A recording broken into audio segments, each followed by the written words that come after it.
Ok, antes de empezar con el desarrollo, fíjense que me habían preguntado si existe la posibilidad de utilizar formularios, etcétera, ¿verdad? La verdad es que no tendrían que usar ningún elemento externo a su hoja de cálculo o su hoja de desarrollo, ¿verdad? Pero eh, si es necesario, les voy a incluir una tabla como la siguiente, ¿verdad? En esta tabla, por ejemplo, nosotros podemos darnos cuenta de cuáles son, digamos, centroides o las inercias de las áreas, digamos, más comunes con las que nos vamos a encontrar en los distintos ejercicios. Un triángulo rectángulo, un triángulo isósceles, un triángulo genérico, de un cuarto de círculo, semicírculo, etcétera. Entonces fíjense que aquí aparecen inercias en X, inercias Y, inercias centroidales en X, inercias centroidales en Y, producto de inercia, etcétera. Entonces esto, lo más probable es que yo les agregue al formulario. Por lo tanto, también tendrían a disposición, por lo que tener una hoja extra como un formulario, como una tabla de centroides y demás, no haría falta. Entonces, nada más con lo que se les da en el tema, para aclarar. Además, si es que es necesario, vamos a usar también esta tabla hoy para poder practicar también, ¿verdad? Si es que vale la pena. Quería nada más hacer eso. Y vamos a arrancar con esto. Pero fíjense que aquí voy a hacer ya unas modificaciones al ejercicio de forma que sea algo completo como yo les pudiera llegar a pedir mañana. ¿Ok? Vamos a arrancar con este de aquí. En la otra sección hicimos otro, entonces nosotros vamos a hacer este de aquí. Esta sección. Fíjense que lo que nos pide el ejercicio básicamente es determinar el momento de inercia respecto al eje X y de la misma forma determinar el momento de inercia respecto al eje Y. La primera variación que los voy a hacer es, además del momento de inercia respecto a eje X o al eje Y, vamos a calcular el producto de inercia XY. Entonces, esto sería lo primero a determinar en el ejercicio. ¿Ok? Vamos a tratar de resolver esos tres valores. Recordemos, es esta la sección con la que vamos a trabajar. Una recomendación. Si la sección aparece con todas las dimensiones en pulgadas, con todas las dimensiones en milímetros, con todas las dimensiones en centímetros, en metros, etcétera, mantengan esas unidades. No, no hagan el cambio porque ahí se corre el riesgo de equivocarse en la conversión. ¿Ok? Mantengan, si todo está en pulgadas, mantengan en pulgadas. Si todo está en centímetros, mantengan en centímetros. ¿Ok? En este caso, dejaremos en pulgadas. Tenemos esta sección. ¿Cómo empezamos a encarar el ejercicio? Evidentemente, esta sección que parece un rectángulo con dos huecos, jamás lo voy a encontrar en esta tabla. ¿Ok? No voy a encontrar de ninguna forma, puesto que esta sección ya no es una sección simple, sino que es una sección compuesta. Y me puedo dar cuenta que esta sección es compuesta por formas comunes. ¿Ok? Es una sección compuesta por formas comunes, ¿no? Me puedo dar cuenta que con rectángulos yo puedo llegar a formar esta misma figura. Profe, Sí, y por lo visto también es simétrica y no puedo hacer también con así. también es simétrica, también es simétrica. Eso me puede ayudar a que yo pueda trabajar directamente con la mitad y multiplicar por 2 o eventualmente trabajar con toda la estructura, o sea, con toda la sección sin ningún problema. Lo de la simetría es algo muy importante que ustedes puedan lograr identificar. Aprovechando ya eso, ¿verdad? Me doy cuenta que en este caso la sección es simétrica respecto al eje vertical Y, porque el eje Y está, fíjense, está justo en la mitad y además toda la sección es simétrica respecto a ese eje. Es decir, esta mitad igual a esta mitad.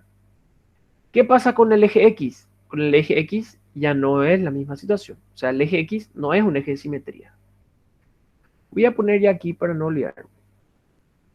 Es un eje de simetría. Identificar los ejes de simetría es algo muy, muy bueno. Que nos va a servir, o sea, sirve. Otra cosa, fíjense que en este caso, el ejercicio me pide calcular las inercias respecto a este eje X y respecto a este eje Y. Es decir, a este origen O, que no necesariamente es el centroide de la sección compuesta. Muy probable que no lo sea. Muy probable que no lo sea. ¿Ok? Entonces, no me pide inercia centroidal. Me pide la inercia respecto a ese par de ejes. ¿Ok? Mucha atención ahí. Si me dice centroidal, el primer paso es calcular el centroide de la pieza compuesta y ahí recién calcular IX o II. Continuemos. ¿Cómo yo puedo formar esto? La misma forma en la que nosotros calculábamos el centroide de áreas compuestas. ¿Se acuerdan? Era primero identificar cómo yo formo esa figura, si le puedo restar unos huecos o si le puedo ir tomando de distintas formas. Entonces lo primero que yo voy a hacer es, digamos, esquematizar cómo yo calcularía esta sección. Y yo haría la siguiente forma. Y fíjense que aquí no hay una sola forma de resolver. ¿Ok? Hay varias. Entonces yo tomaría primero este rectángulo verde. Este rectángulo verde representaría toda la sección completa o toda la sección llena. Y a ese rectángulo yo le quitaría o le restaría estos huecos. Le doy un poquito ahí para que se entienda. Le voy a restar este hueco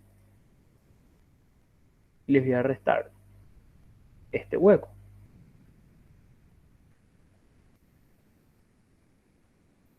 ¿Ok? Es decir, al final de cuentas me voy a quedar con esta sección.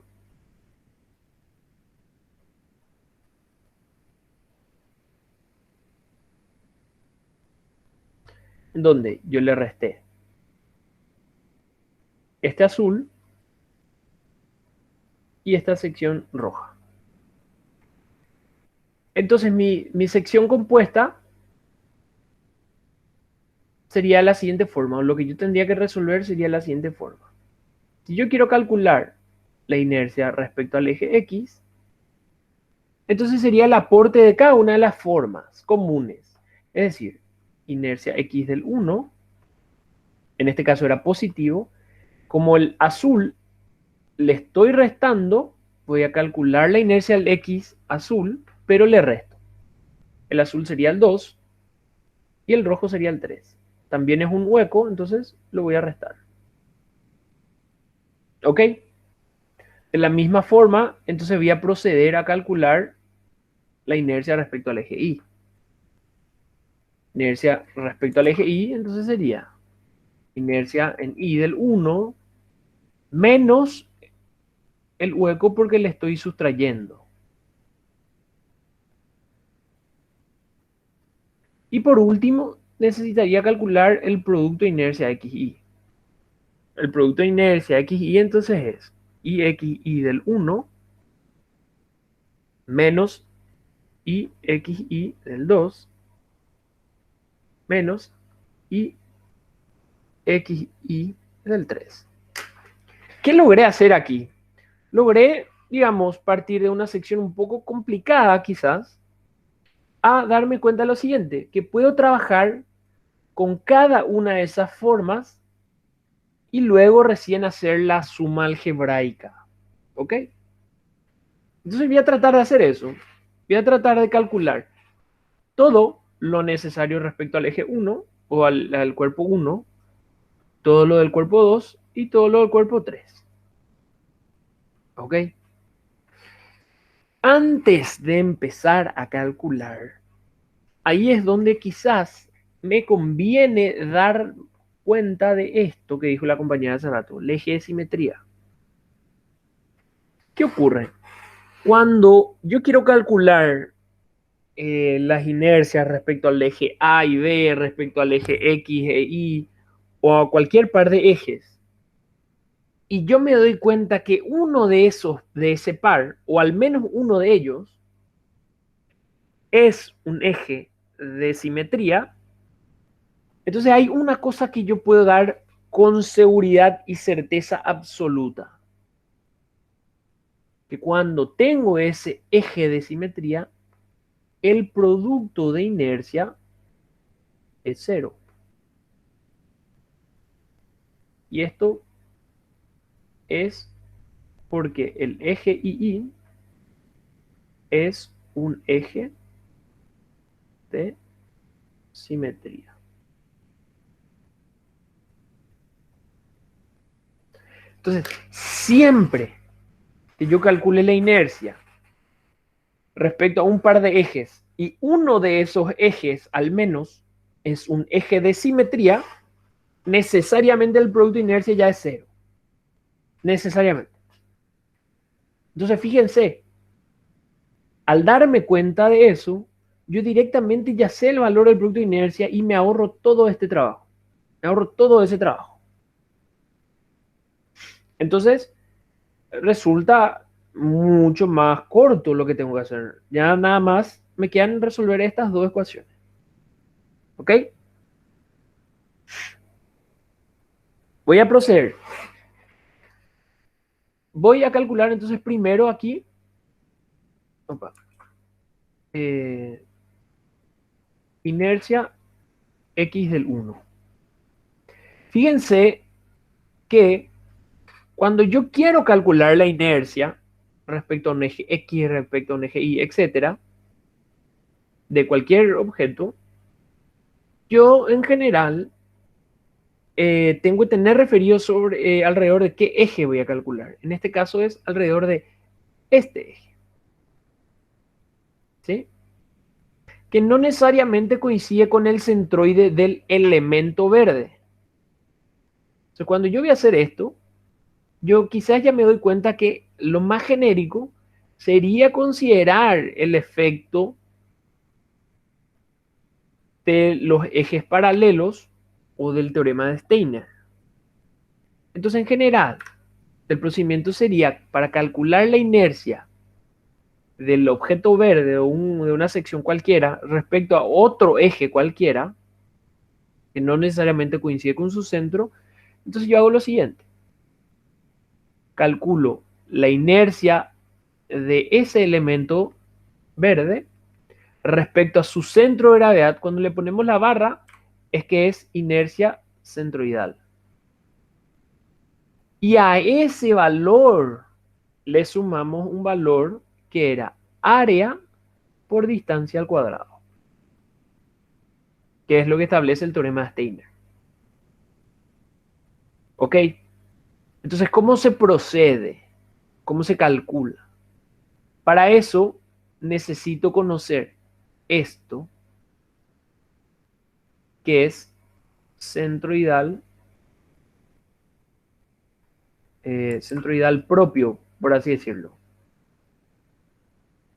Es decir, es la inercia de este rectángulo verde, sin tener en cuenta aún el eje que él me pide. No, yo voy a calcular la inercia centroidal del verde, como si fuese un solo rectángulo.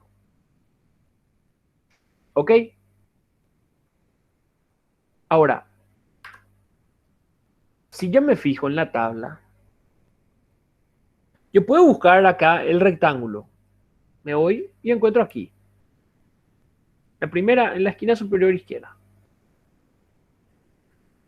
Aquí me da dos posibilidades de inercias. Me da las inercias centroidales, que son las inercias barras. Aquí inercia X barra, inercia Y barra. Estos son centroidales respecto a estos ejes. Y me da las inercias respecto a este eje X y respecto a este eje Y, que son los que están aquí abajo. ¿Ok? Voy a empezar. ¿Qué me gustaría a mí conocer según esta fórmula? La inercia centroidal del rectángulo verde. Entonces me voy a fijar aquí. Como yo estoy haciendo la inercia horizontal, entonces yo tendría que hacer la inercia centroidal paralela a X, es decir, esto. Y la inercia es BH cubo sobre 12. Siempre de un rectángulo. ¿Cómo puedo acordarme? Si yo quiero hallar la inercia centroidal paralela al eje X, entonces la dimensión paralela a ese eje tiene la potencia 1 y la dimensión perpendicular a ese eje, que es la h, tiene la potencia 3. Es decir, la inercia centroidal de ese rectángulo, entonces sería b por h al cubo sobre 12.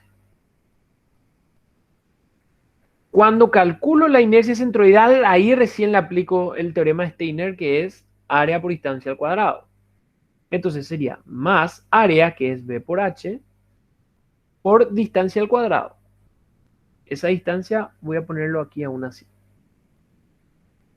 Y ahora voy a calcular aquí al lado cuánto vale b, cuánto vale h y cuánto vale esta distancia. Veamos primero cuánto vale b. Como yo estoy tomando todo este rectángulo, la base sería la base total. Un medio más 2 más 2 más un medio. Por lo tanto queda 5 pulgadas, ¿verdad? Inches. 5 inches. 5 in. Vamos a dejar en in. La altura sería la altura total. Sería 2 más 1 más 1 más 1 más 1. Es decir, 6.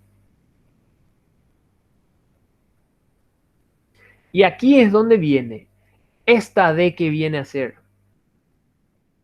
Esta distancia es la distancia del centroide de la figura propia al centroide, perdón, al origen o al eje respecto al cual quiero calcular las inercias. Entonces sería la distancia del centroide del rectángulo verde a este punto O. En este caso, ¿cuánto sería esta distancia? No sería 0, profe, porque coincide con el de la figura completa. Exactamente. El centroide del rectángulo verde está aquí en la mitad, ¿verdad? Y en este caso coincide con el origen o con el punto O. Entonces, en este caso, la distancia es 0. Si no coincidía, iba a tener otro valor nada más. En este caso, coincide. Al coincidir, evidentemente, esto se vuelve 0 y queda BH cubo sobre 2.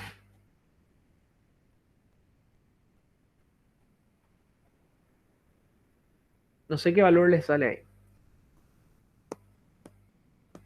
90 me salió.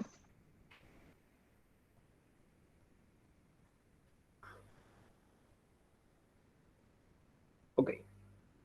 De la misma forma, entonces voy a calcular inercia I del 1. ¿Cómo sería? Sería la inercia centroidal de ese elemento más área por distancia al cuadrado. De vuelta, la inercia en I, ahora, fíjense que sigue siendo un rectángulo la figura verde. Tan solo que la vista, digamos, ahora es respecto al eje Y. Si yo quiero saber rápidamente la inercia centroidal de un rectángulo, entonces siempre es una dimensión por otra, una de ellas está al cubo y todo eso dividido 12. ¿Cómo era que les dije? Yo quiero calcular la inercia Y, entonces la dimensión paralela a Y es la que tiene la primera potencia, en este caso h. Mientras que la dimensión perpendicular es la que está al cubo. Eso evidentemente lo puedo corroborar aquí. H por B cubo sobre 12. ¿Ok?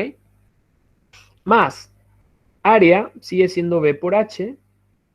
Y esta distancia evidentemente ya es eventualmente otra, ¿verdad? Vuelvo a poner aquí para no olvidarnos, ¿verdad? 5 inch, H es 6. Y ahora la distancia. Fíjense que la distancia debe ser medida, en este caso, se medía en la dirección de I. Y aquí debe ser en la otra dirección, ¿verdad? En este caso es sencillo, puesto que el rectángulo, el centro del rectángulo coincide con O. Al coincidir, directamente esa distancia es cero. O sea, al coincidir totalmente, en ninguna de las coordenadas tiene diferencia. ¿Ok? En los demás sí va a haber diferencia y los voy a mostrar. Entonces ahí queda la inercia, otro valor, ¿no? Inercia I1 es igual a, en este caso es H por B cubo. 62,5, profe.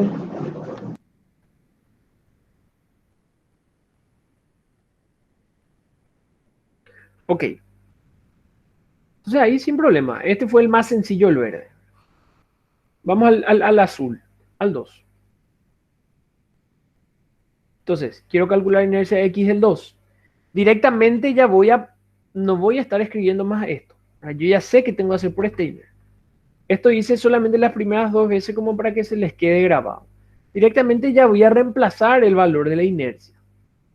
Como el azul también es un rectángulo, entonces la forma genérica sería su base por altura al cubo sobre 12 más el área por la distancia al cuadrado. Ahora voy a definir todos estos valores. B, H y distancia. Como estoy haciendo la distancia respecto al eje, o sea, en la inercia respecto a X, las distancias son medidas entre los ejes X, es decir, sobre el eje Y. La base del rectángulo azul es 4, la altura del rectángulo azul es 2. La base 4, la altura 2. La distancia, ojo, que la distancia ahora es la siguiente. Este de aquí sería el centroide del azul. Entonces la distancia que yo voy a utilizar es esta de aquí.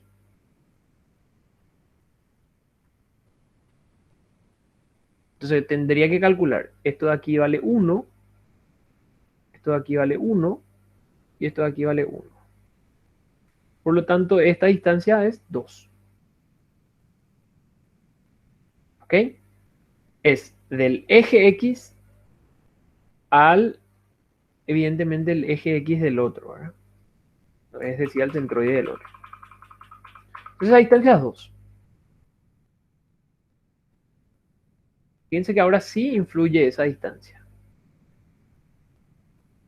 Y ahí me queda reemplazar, que es lo que ustedes van a ir haciendo, ¿verdad? Aprovechando ahora mientras ustedes van reemplazando.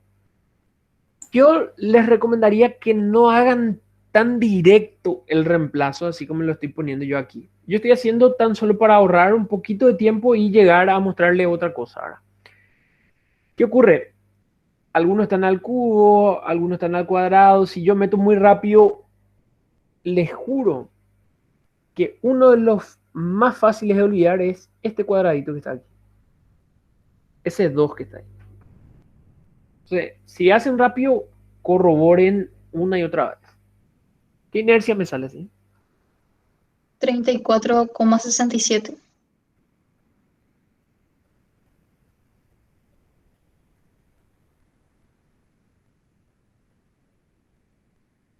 Voy a calcular ahora el del 2. El del 2, como ya sé que es respecto al eje Y, entonces sería h por b cubo sobre 12, que es la centroidal del rectángulo respecto a un eje Y, más área por una distancia al cuadrado. Aquí de vuelta voy a hacer, la base sigue siendo 4, la h sigue siendo 2, la distancia es la que varía. ¿La distancia cuál sería? En este caso sería la distancia entre los dos ejes Y. Es decir, entre el eje Y que pasa por el azul y el eje Y que pasa por O. En ese caso, la distancia, ¿cuánto termina valiendo? 0, porque coinciden. Entonces, en este caso, la distancia es 0. Aquí. El mismo eje Y tiene.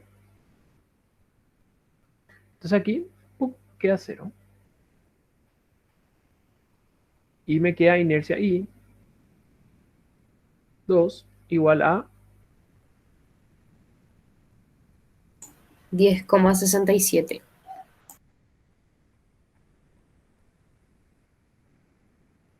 ¿ok?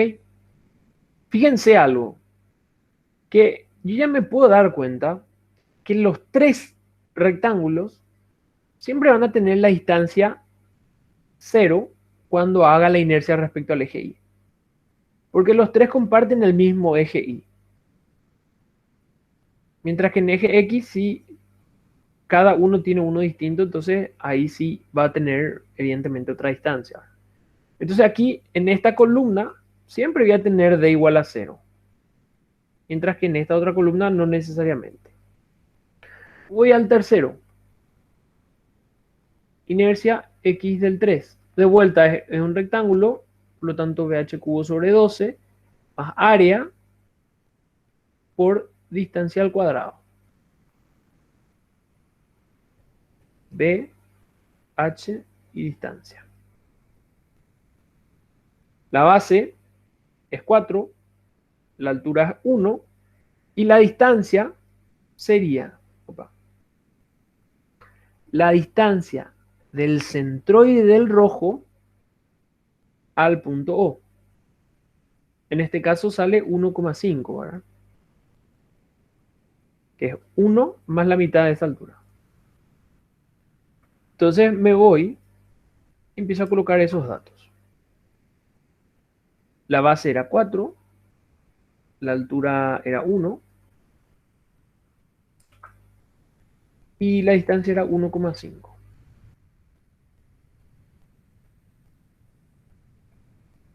Reemplazo eso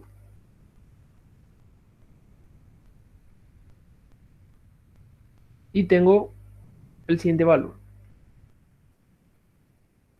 9,33.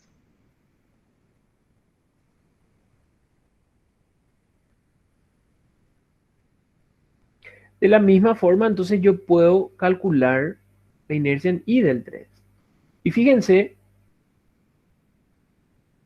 que ahora lo estoy haciendo mucho más rápido, ¿verdad? Ahora es h por b cubo sobre 12 más b por h por distancia al cuadrado. Según el análisis hace rato, la base era 4, la altura era 1 y la distancia en este caso dijimos que era 0.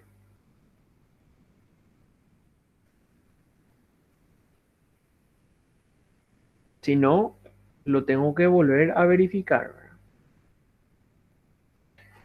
Al ser 0, evidentemente la expresión se queda un poquito más fácil. Esto queda 0 y queda h por b cubo sobre 12. 5,33 me salió.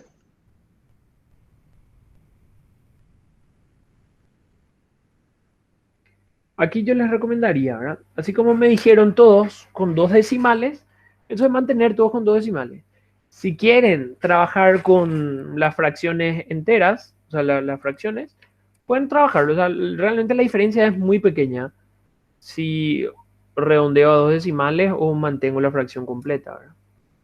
O sea, es indistinto. Una vez que yo haya hecho estos cálculos, entonces ahí es fácil, o ahí sí puedo llegar a determinar inercia X, inercia Y, el producto de inercia. Esto dijimos que era cero, justamente porque el eje Y es un eje de simetría, entonces el producto de inercia ya es cero. La inercia en X, ¿verdad? Esto nada más puse al costado para poder trabajar en forma de columna, ¿verdad? Inercia en X va a ser este valor de 90. Fíjense que después, ¿qué era? Era restarle el efecto del hueco. Es decir, le estoy quitando inercia. Entonces aquí le tengo que poner menos y el valor que salga.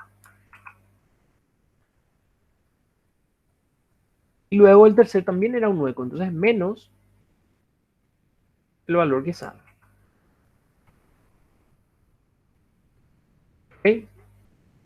De ahí tengo esto. 46.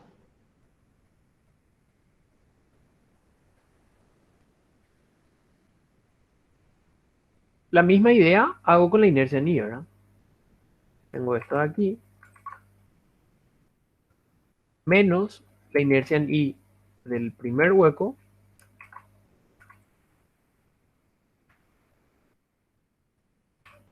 Y menos la inercia en Y del segundo hueco. Ahí tengo 46,5.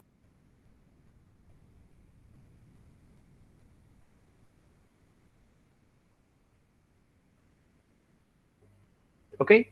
Entonces fíjense, yo logré sacar los tres valores que en general me pueden llegar a resumir esa sección, ¿verdad? Entonces yo tengo la siguiente situación.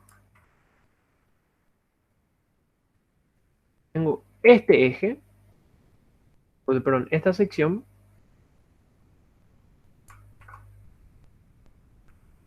con estos valores de inercias.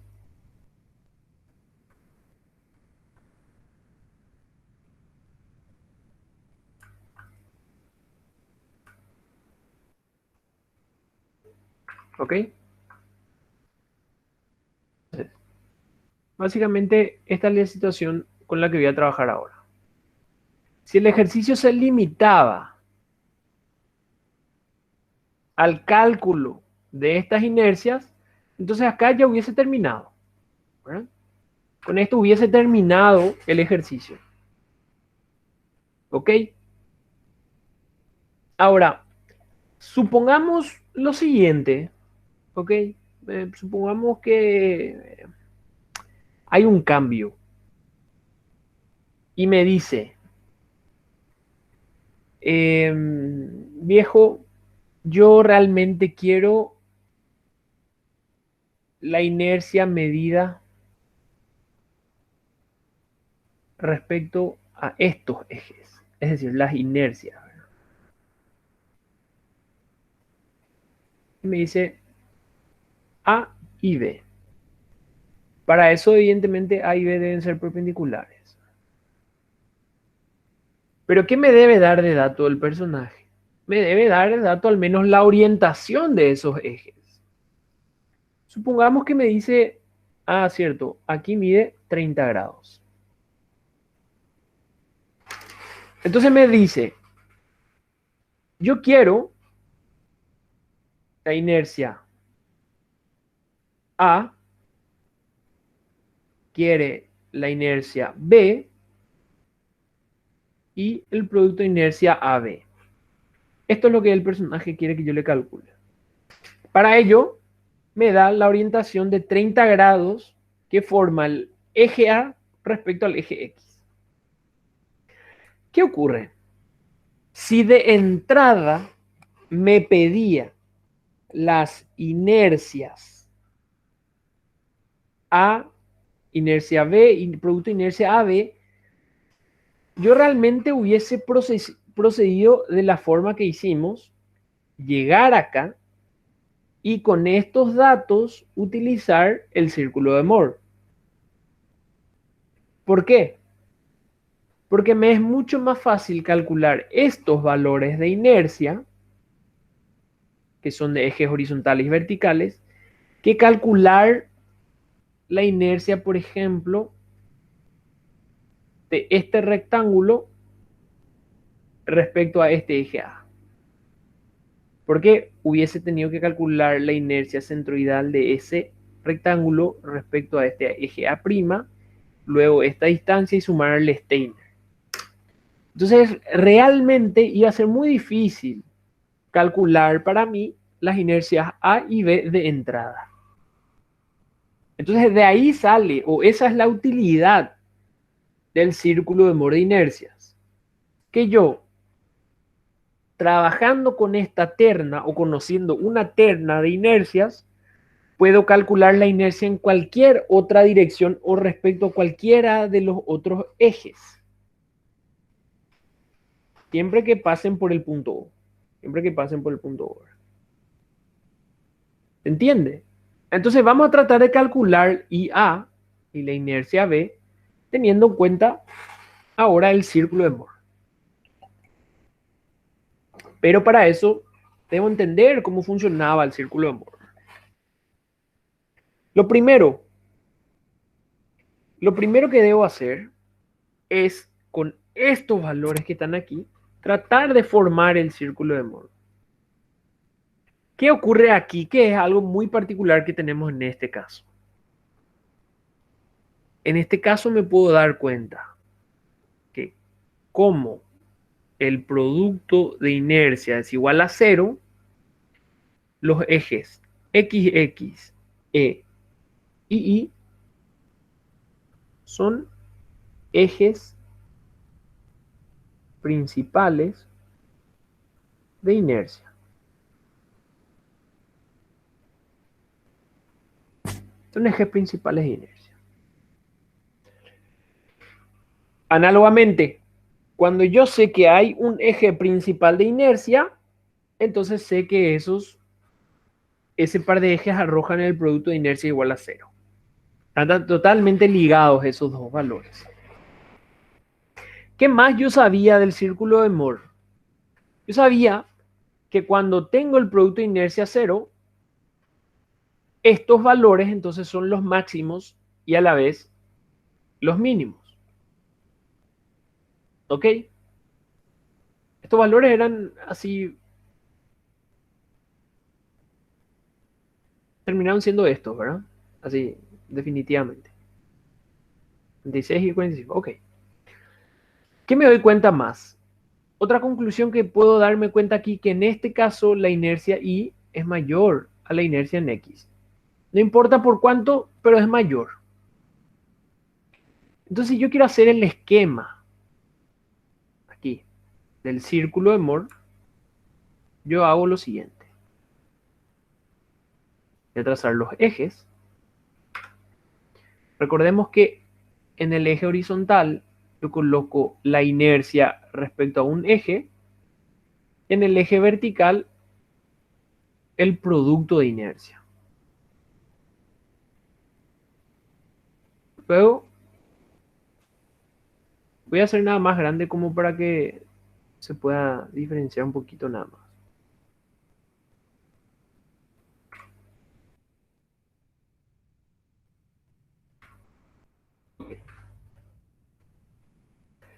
Otro valor aquí importante es el origen Y otro valor importante es el centro. Otro valor importante es este personaje aquí, por ejemplo,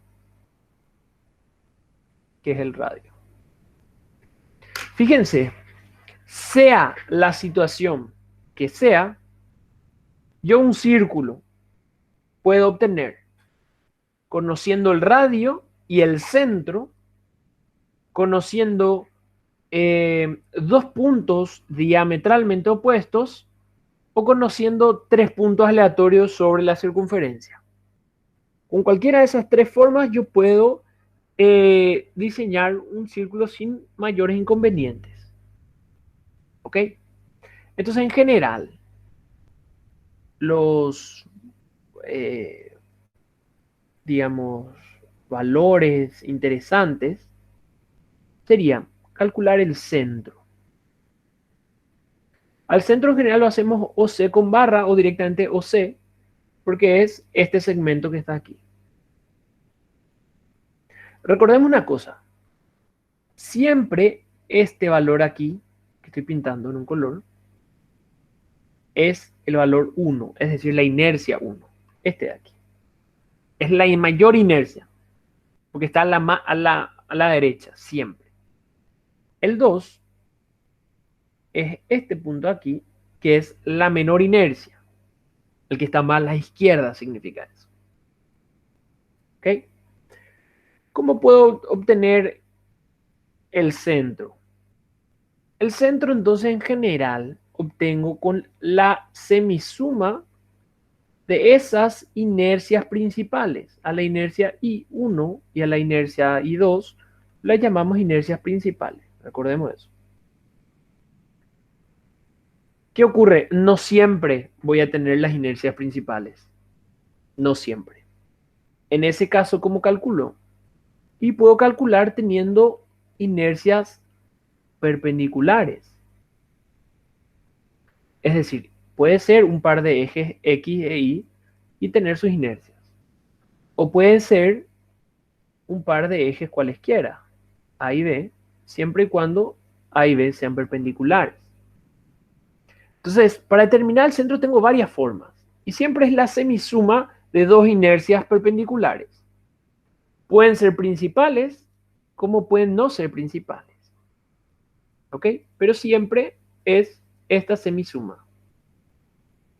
De ahí que ya me doy cuenta que I1 más I2 siempre va a tener que ser igual a IX más II y va a ser igual a IA más IB. Y esto es una invariante. Es decir, no importa lo que ocurra, siempre esa suma va a ser constante. Entonces es un posible dato para mí. ¿Ok? Seguimos. El radio, por ejemplo, ¿cómo lo puedo determinar? El radio es fácil de determinar cuando tengo las inercias 1 y 2. ¿Verdad? Cuando tengo las inercias 1 y 2, si yo hago la diferencia, tengo este segmento. Este segmento es directamente el diámetro. Y sabemos que el diámetro es 2 veces el radio. Entonces, cuando tengo las inercias principales, el radio es lo más fácil de calcular. Es siempre el mayor, que es I1, menos la inercia al 2, dividido 2. Es decir, la semidiferencia de las tensiones principales. ¿Ok? Eso es cuando tengo las inercias principales. Cuando no lo tengo, ustedes si recuerdan la clase asíncrona, si es que lo vieron, o si es que vieron la diapositiva, se dan cuenta que para determinar el radio, yo lo puedo hacer de forma genérica. Había una fórmula que era una raíz de una cantidad de cosas.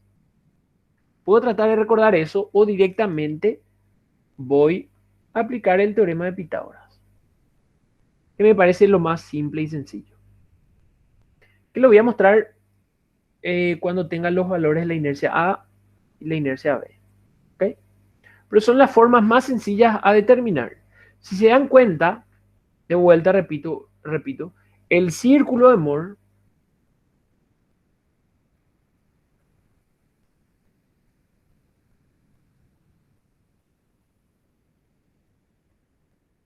es un método muy gráfico. Es muy bueno el método y es gráfico. Es decir, no hace falta que yo recuerde todas esas fórmulas que les mostré hace rato. Tan solo yo debo entender cómo se forma el círculo y cómo calculo el centro y el radio eventualmente.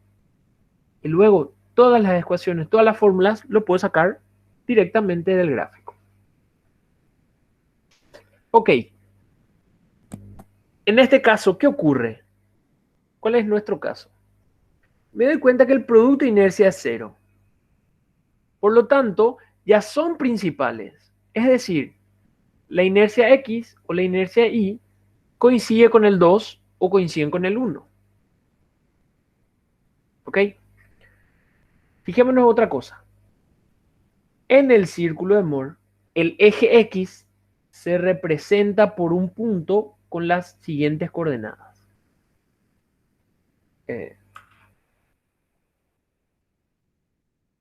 Y el eje Y se representa con un punto con las siguientes coordenadas.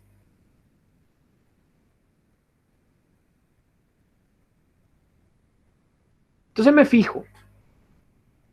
Inercia X, o sea, el punto X, ¿qué coordenadas va a tener? Va a tener 46 y 0.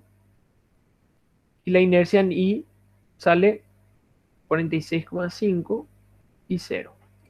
Es decir, la inercia Y es mayor. Al ser mayor quiere decir que está más a la derecha.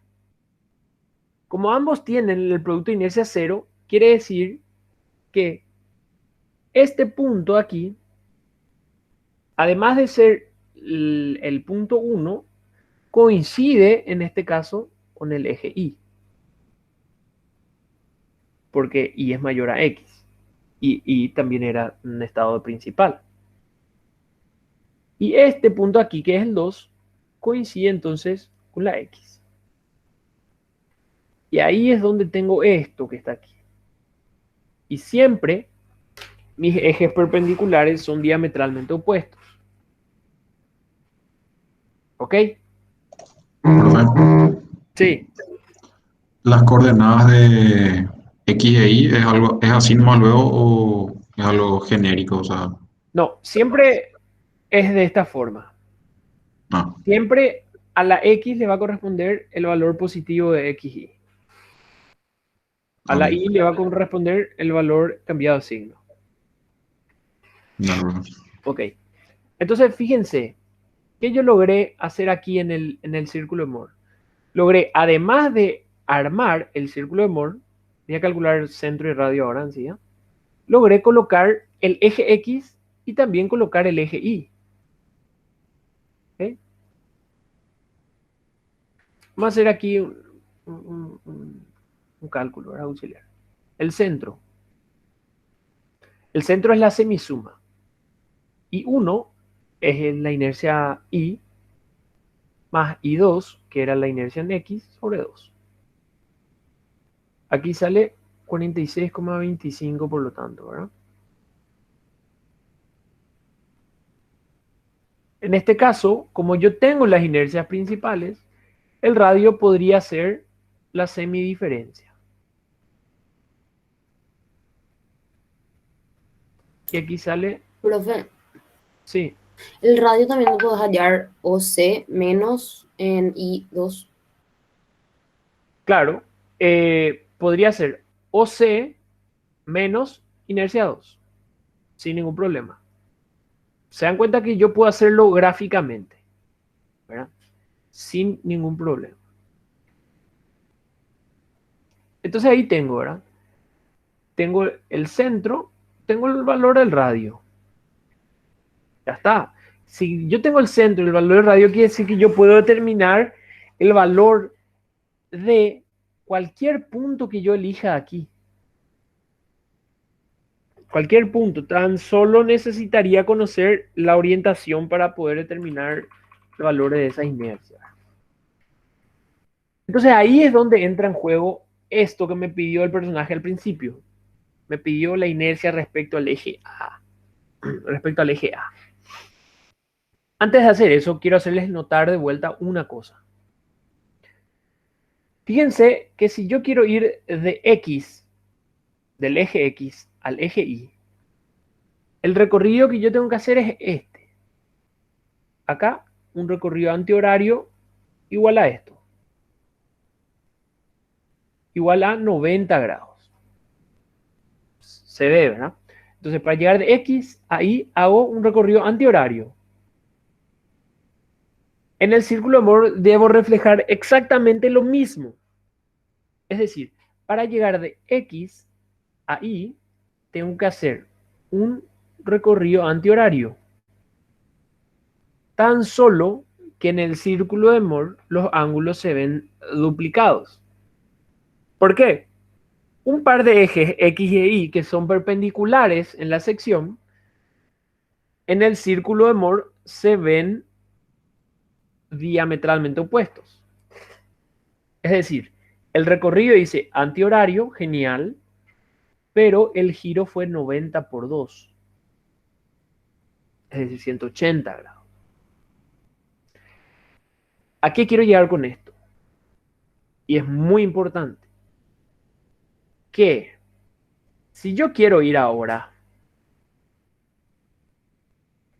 de X, pero a encontrar la ubicación de A, lo que yo tengo que hacer es un recorrido en el sentido antihorario de 30 grados, me dice. Entonces me voy al círculo de Moore y recuerdo esa misma idea. Ahora voy a partir de X, ¿sí? Sentido antihorario, pero ¿qué giro le voy a dar? Y le voy a dar 2 por 30, creo que era. Entonces le voy a dar un giro de 60 grados. Y ahí es que yo voy a obtener la posición del punto A, del eje A. Y ahí es que yo voy a obtener este personaje de aquí es A. Y este personaje de aquí es el eje B. ¿Se entiende? Hice exactamente el mismo recorrido de X hasta A, 30 grados antihorario. De X hasta A, 30 por 2, es decir, 60 grados antihorario. De ahí es que yo puedo entonces calcular los valores de A y los valores de B. ¿Cómo? Este valor aquí sería inercia B. Aquí hago la proyección horizontal y tengo aquí la inercia A. Aquí tengo lo que sería el producto de inercia AB.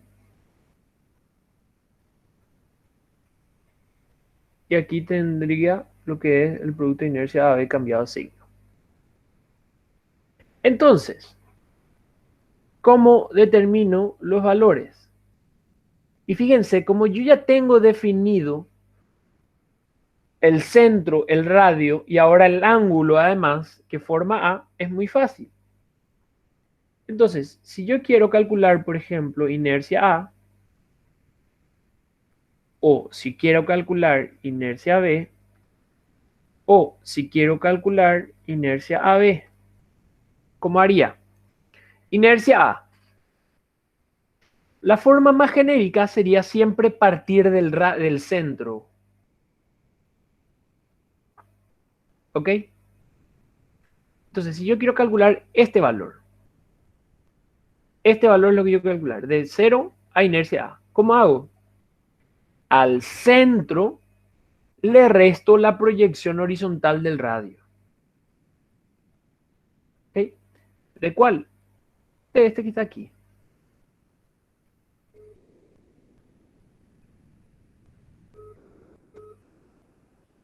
Donde yo sé que este valor y este valor son iguales a 60 grados ya.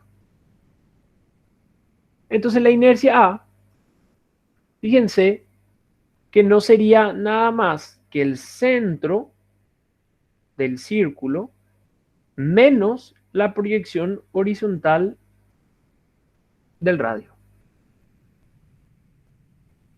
Mientras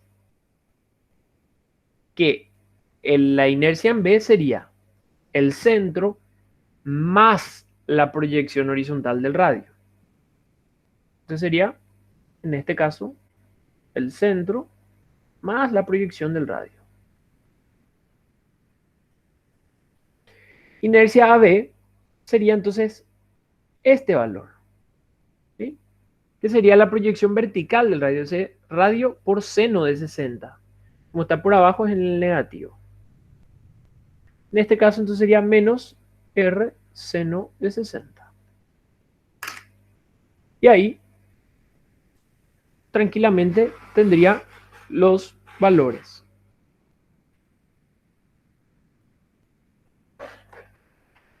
El centro estaba en 46.25. El radio era 0.25 coseno de 60. Me sale 46,125.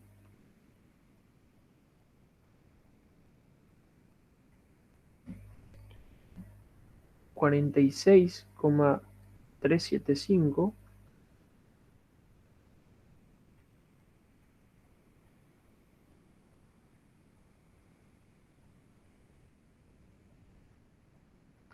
Y aquí sale menos 0,216. 217.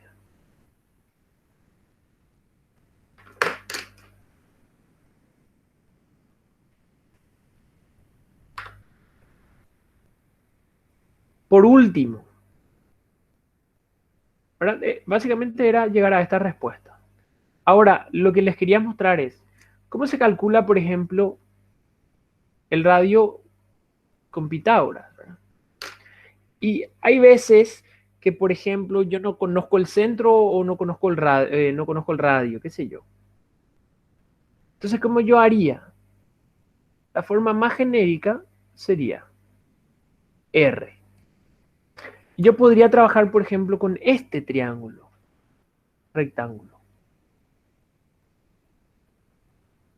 ¿Sí? Donde me doy cuenta, este cateto vale R, este cateto es inercia AB, no importa si es negativo o positivo, ¿verdad? Y este cateto que está aquí es inercia B menos inercia A sobre 2. Es decir, inercia B menos inercia A es todo esto, toda esta distancia. Dividido 2 me da la mitad, me da este cateto. Entonces, de forma genérica, sería la diferencia, o sea, la semidiferencia de las inercias al cuadrado, más el cuadrado del producto de inercia. Y ahí está. Esta es la forma genérica, digamos, para calcular el radio. Es decir, la semidiferencia de las inercias al cuadrado más el producto de inercias al cuadrado. Si yo ya sabía que el producto de inercia al cuadrado era 0, esto iba a ser 0. Y me iba a quedar directamente como la semidiferencia, que es lo que hice aquí. ¿Ok?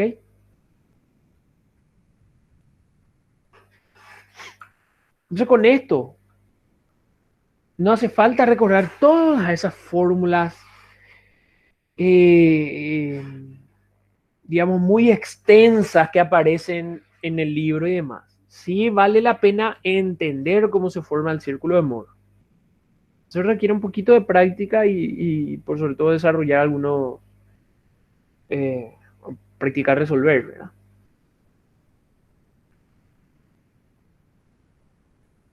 Entonces, para mañana sería algo similar lo que yo le estaría pidiendo. Sería prácticamente llegar hasta aquí. Evidentemente no le estaría dando ninguna de estas dos secciones, ¿verdad? Voy a hacer secciones compuestas, sí. Quizás con formas que aparezcan aquí en la tabla. Nada de tener que integrar y eso. ¿Ok? Tratar de enfocarnos un poquito más a entender si sabemos calcular nada más, ¿verdad?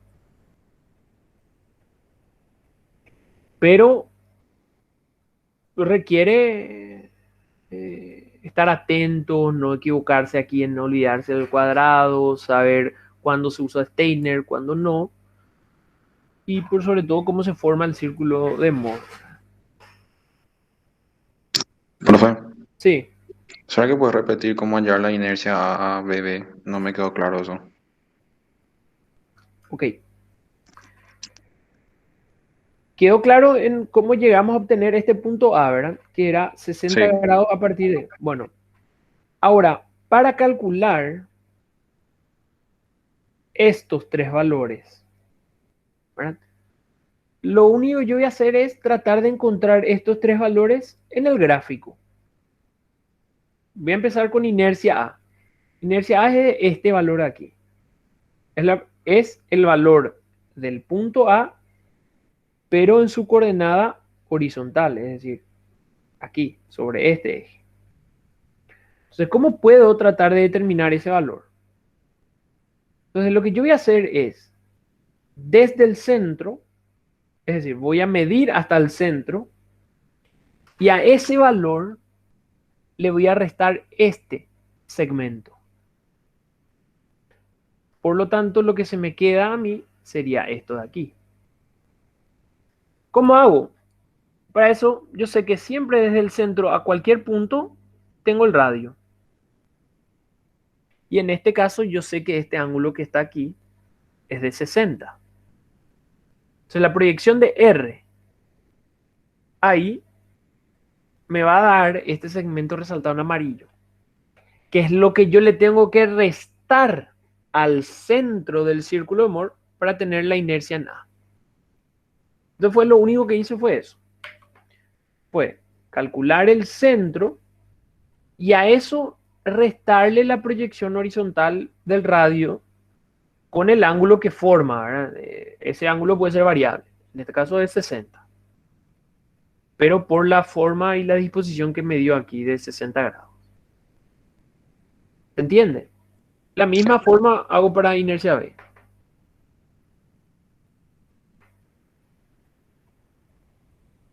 profe, y entonces la inercia AA se mide o sea, tipo, desde la proyección al origen. Sí, siempre se mide desde aquí hasta así, lo que sería su proyección horizontal. Lo mismo con la Ya. inercia B. Lo que pasa es que en el eje horizontal se miden los momentos de inercia, es decir, inercia A o inercia B o inercia X o inercia Y, ¿verdad? Y en el eje vertical se mide el producto de inercia. En el eje vertical mediría estos de aquí. Profe, ¿y esos ejes son genéricos? Por ejemplo, pusiste IU y el producto es IUV. Aquí puse para tener en cuenta nomás que en el horizontal yo pongo las inercias respecto a un eje. O sea, inercia X o inercia Y o inercia A o inercia B. Es decir, el momento de inercia. Y aquí indiqué como V para indicarles que es el producto de inercia. Ahí es IXI, IAB, IV, etcétera. ¿Okay? Nada más para diferenciar esos ejes. Pero en este Profe, caso entonces va a ser AB y A. Claro, Sí, aquí está AB medido sobre este eje. vale, gracias. Ok, sí. Profe, ¿por qué era que agregamos el teorema de Steiner a esta fórmula? El teorema Steiner hacemos cuando calculamos inercias aquí, ¿verdad? El teorema Steiner sirve para calcular la inercia de una figura, de una sección o de lo que sea, pero no respecto a su centro de gravedad, es decir, respecto a un eje cualquiera. Por ejemplo, yo tengo esta sección, ¿ok? evidentemente yo sé que este sería su centro de gravedad. ¿Ver? Este aquí es su centro de gravedad. Y este le puedo llamar X barra si quieren, y esto Y barra, no importa. Yo sé aquí que la inercia X barra es igual a BH cubo sobre 12. La inercia I barra es H B cubo sobre 12. Estos son las inercias centroidales del rectángulo. Ahora, cuando yo quiero calcular la inercia de este rectángulo, pero respecto a cualquier otro eje que no sea centroidal, ahí yo utilizo el teorema de Steiner. Por ejemplo, si yo quiero calcular aquí, respecto a este eje le puedo llamar, le voy a llamar en rojo para diferenciarlo, ¿ok? O en verde. Llamar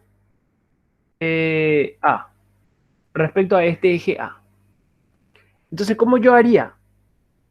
La inercia respecto al eje A sería la inercia centroidal de X, o sea, respecto a X, más área por la distancia al cuadrado.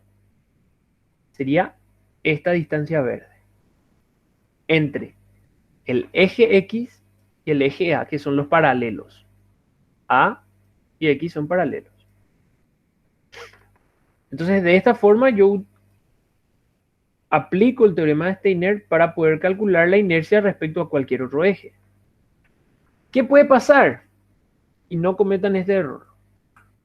Puede pasar que alguien me dice, quiero calcular respecto a este otro eje B. ¿Cómo sería inercia B?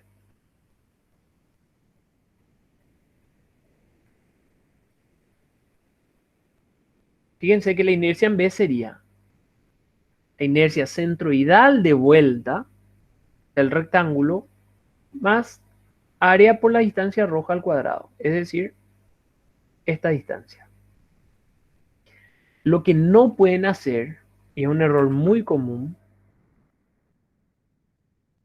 es, ya que tienen la inercia A, sumarle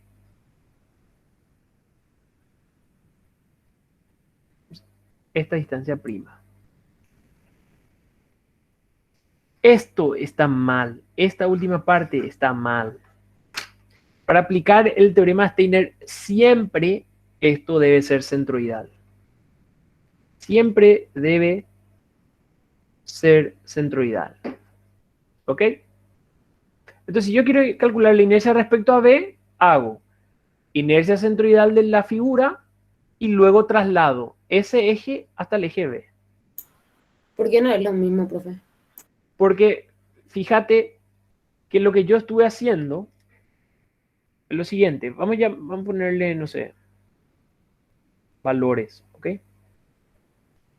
Vamos a decir que esto era 10, esto era 15, por lo tanto esto es 5. ¿Ok? Aquí sería área por 10 al cuadrado, o sea, por 100. 100A. ¿Sí?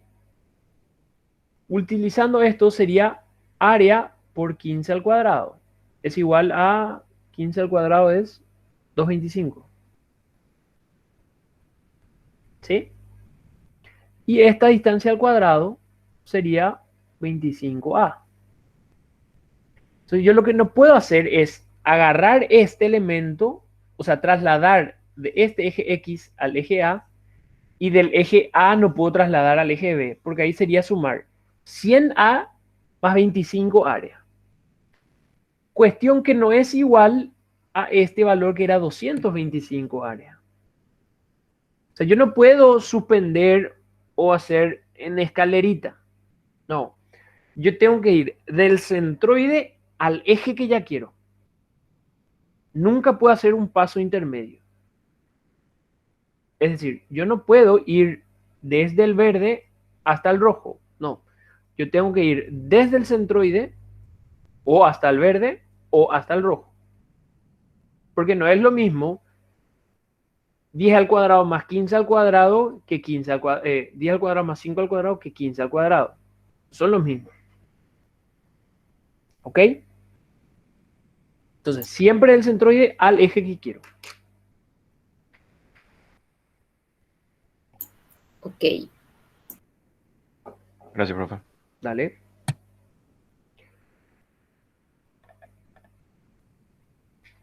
Entonces, es eso, ¿verdad? El ejercicio para mañana sería bastante similar. Evidentemente, ni por si acaso va a ser igual.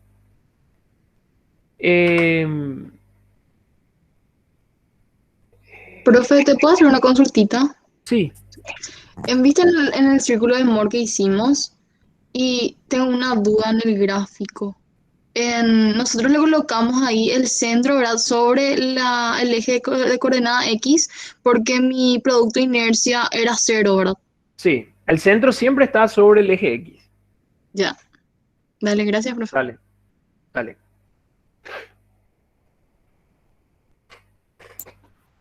Y si no era 0, profe, se iba a colocar en más arriba. Igual la coordenada del centro es esto siempre. Y siempre está sobre el eje X.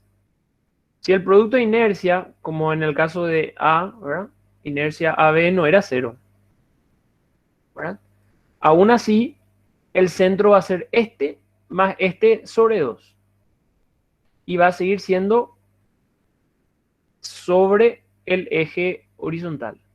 El círculo de Moore siempre está centrado sobre el eje horizontal, es decir, el centro siempre está sobre el eje horizontal. Y su coordenada es la semisuma de las inercias, de los momentos de inercia. ¿Okay? Fíjense aquí, la semisuma me daría lo mismo. Me daría 46,25. ¿Okay? Entonces, indistintamente, si yo voy por el lado de calcular IX más I sobre 2 o IA más IB sobre 2, el centro es el mismo y siempre está sobre el centro, sobre el eje horizontal. Ah, pero ves que para la coordenada de la inercia en X, inercia en X y la inercia del producto. Sí, Entonces, si te daba, por ejemplo, otro valor en la inercia del producto, de todas formas iba a estar en el eje horizontal. de todas formas iba a estar en el eje horizontal. Por ejemplo, yo tenía... No, este no quiero. Así, por ejemplo, ¿verdad? Y por alguna cuestión de la vida, pensaría que era X e Y. ¿Cómo es que se obtiene el centro? El centro no es más que la semisuma de X e Y, ¿verdad? Entonces, en su coordenada horizontal sería inercia X más inercia Y sobre 2. Y en su coordenada vertical sería este más la coordenada del otro sobre 2. ¿Ok? Entonces la coordenada del origen del centro siempre va a ser semisuma. Y aquí fíjense que estos dos términos son iguales, pero de signo opuesto nada más. Entonces, siempre va a ser 0. Por más que el producto de inercia tenga un valor o no tenga, siempre va a ser 0. Entonces siempre el origen va a estar sobre el eje horizontal. Ya, gracias, profe. ¿Vale?